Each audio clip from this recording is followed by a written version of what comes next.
So over the last 10 years, I've started to, really get into action figure collecting. I don't know if it's called collecting for me personally. I like to buy it and I like to get certain things. I don't need everything. I'm very easy in that way. But I also like to make some like personal or custom projects. And that's simply because some things aren't getting made. So that's when you get into the more expensive territory of customizing, because a head sculpt can be like $5 or $10 depending on who has made it or who is going to be printing it. But you also should take into account that it could be a really high quality sculpt, which would be more expensive. If it's a physical sculpt, you can just buy it and have it shipped, but then you have shipping costs.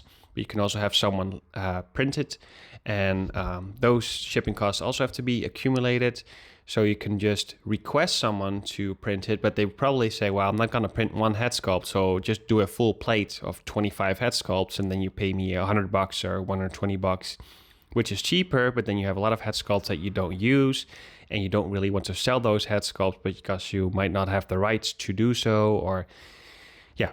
So from there, you see that there's a lot of items just being saved and just being left over, because once you thought it was a good head sculpt, and in the future there might be something new. And that's the way this cycle goes. A lot of these items you just want for a certain project, they might not fit, they might not be the correct size or the right color, or you can make it as crazy as you want to. You can just invest so much money into this hobby. And if you thought a $100 Mezco figure was expensive, try upgrading a Mezco figure with all of these different parts by customizers. So a pair of boots is like $25. A pair of gauntlets is going to be $25. A new cape can be $30. A head sculpt painted can be $50. It can be so expensive to make this, and if you want to perfect a figure for your personal collection or get as close to perfection as you want, that's also a thing, but it just costs a lot of money. And what I want to warn you for is that if you ever thought in your head that action figure collecting is expensive, but you didn't try customizing, then stay out of customizing. You can get into customizing, but I would recommend going more expensive as long as you know that everything fits, is like well executed, and is the final version of something that you buy. Over the years, I have probably bought around 5 or 6 head sculpts for Bruce Wayne or Batman with different sellers and different sculptors, and it just gets expensive really, really quickly. And then you think, okay, I have to improve it, and there's something new which might look better. It's just very expensive. And also, if you buy head sculpts on eBay, some people print hollow head sculpts and it's going to be more fragile. Some people don't cure it as well, so it's going to, I think they call it sweat.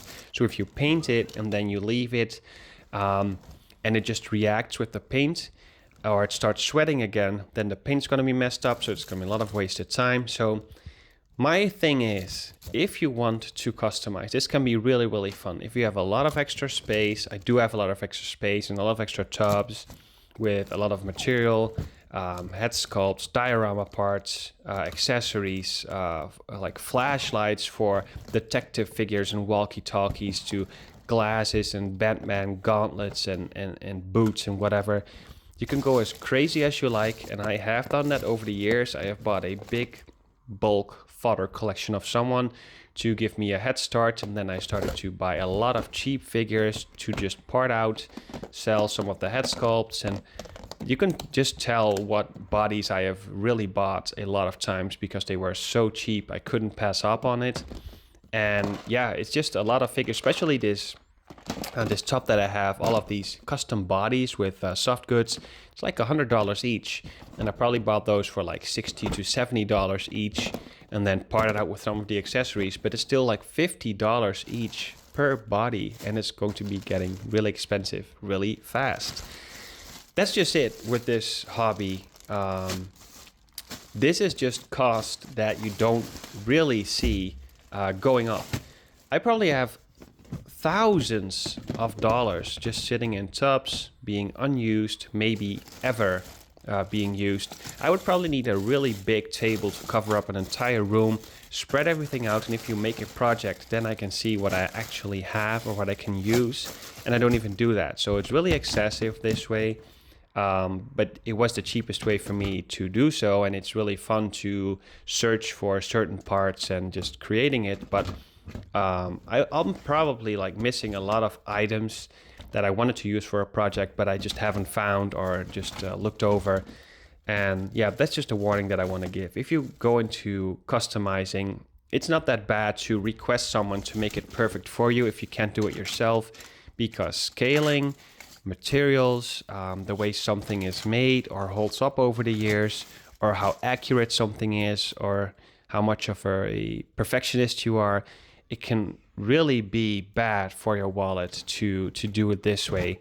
And probably if you see all of this stuff, you think, oh, he's got a great collection, but this is all stuff that's unused, maybe painted, doesn't find a body.